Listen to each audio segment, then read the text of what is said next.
In the distant future, humanity had long since abandoned Earth, leaving behind a planet ravaged by centuries of exploitation. The once blue world was now a tapestry of desolation and wilderness, reclaimed by nature in all its savage beauty. Among the towering ruins of ancient cities lived apex predators that ruled with claws and teeth. Creatures like the Virkans, massive feline beasts capable of tearing through steel, and the Skaldrakes, serpentine monstrosities whose wings blotted out the sun. But something strange had begun to happen across this untamed land. These fearsome hunters, who had no natural rivals, started behaving oddly. They avoided certain areas, their movements hesitant as if stalked by unseen forces.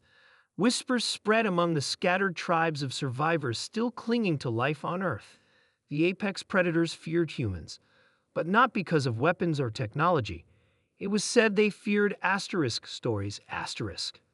Eli was one such survivor, a wary young man with sharp eyes and calloused hands. He roamed the wastelands scavenging for supplies.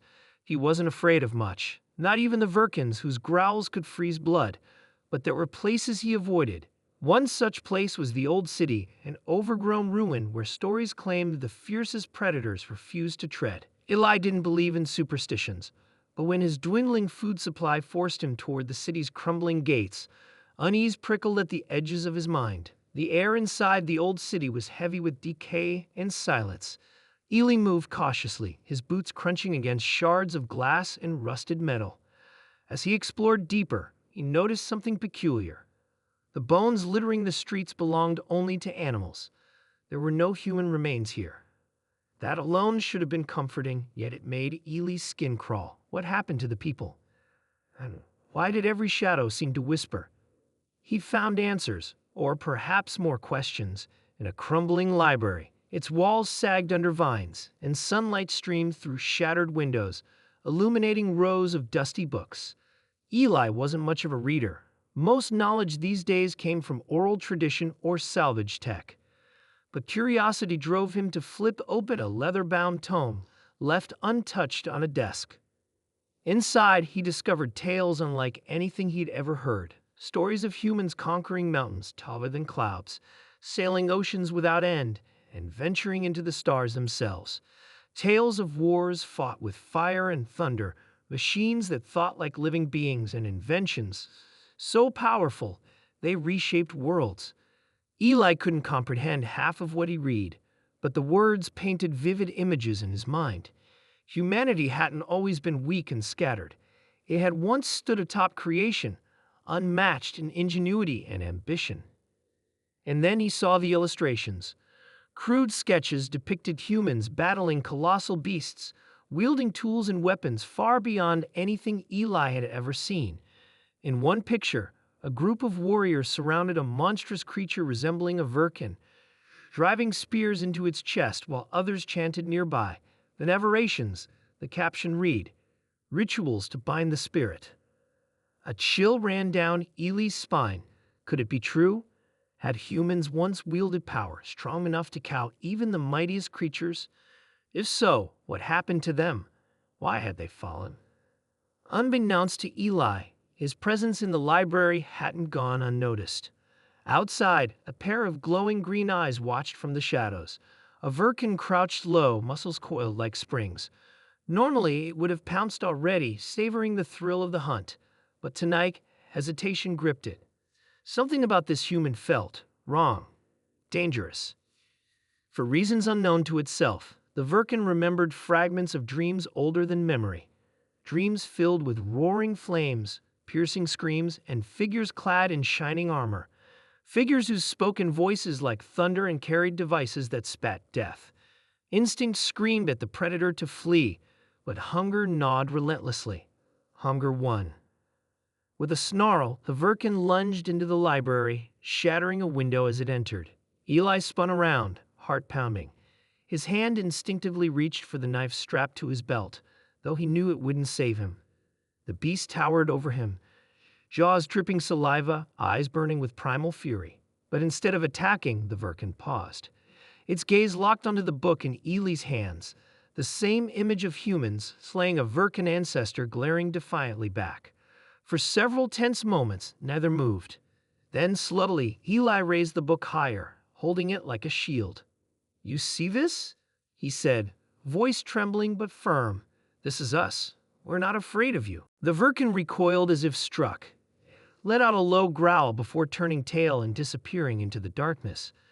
Eli collapsed onto the floor, shaking uncontrollably. He didn't understand what had just happened, but one thing was clear. The stories held power. Word of Eli's encounter spread quickly among the tribes. At first, many dismissed it as mere bravado, a lucky escape blown out of proportion.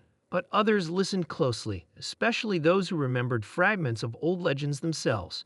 Slowly, a plan began to take shape. Under Eli's guidance, a group of survivors gathered in the heart of the old city.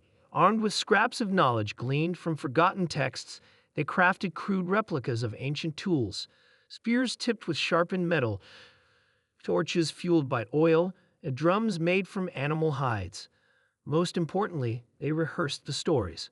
Over and over, they told tales of humanity's triumphs, weaving them into chants and songs meant to echo through the night. When the first Verkin appeared, drawn by the noise, the humans stood ready. Instead of fleeing or fighting, they formed a circle around a bonfire, raising their makeshift weapons high.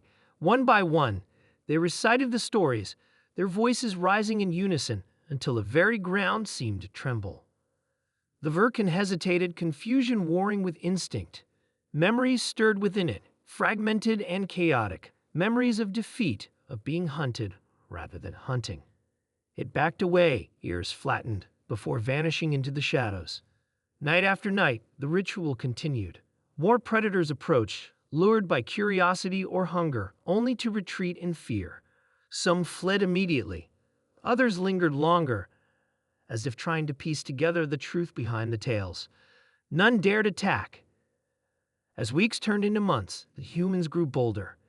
They ventured beyond the old city, reclaiming territory inch by inch. Their numbers swelled as other survivors joined their cause. Drawn by hope and the promise of safety, together they rebuilt shelters, cultivated crops, and forged new tools.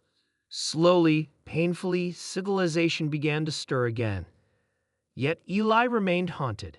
He often returned to the library, poring over the books that had started it all. Each time he uncovered new details, new glimpses of a past so grand it almost felt like fiction. And each time he wondered, was it enough? Could stories truly protect them forever? One evening, as the sun dipped below the horizon, Eli sat atop a crumbling skyscraper overlooking the settlement. Below, children played amid laughter and song, their voices carrying echoes of the tales that had saved them. For the first time in years, Eli allowed himself to feel a flicker of pride. Perhaps humanity wasn't doomed after all. Far away, in the depths of the forest, a lone Verkin prowled silently. Its instincts screamed warnings, urging it to stay hidden. Yet something compelled it forward, a need to understand, to confront the source of its fear. As it crept closer to the settlement, the sound of chanting grew louder, filling the air with words of defiance and resilience. The Verkin stopped, listening. Deep within its chest, a spark of recognition flared. Maybe humans weren't prey after all. Maybe they were something else entirely. Something worth fearing.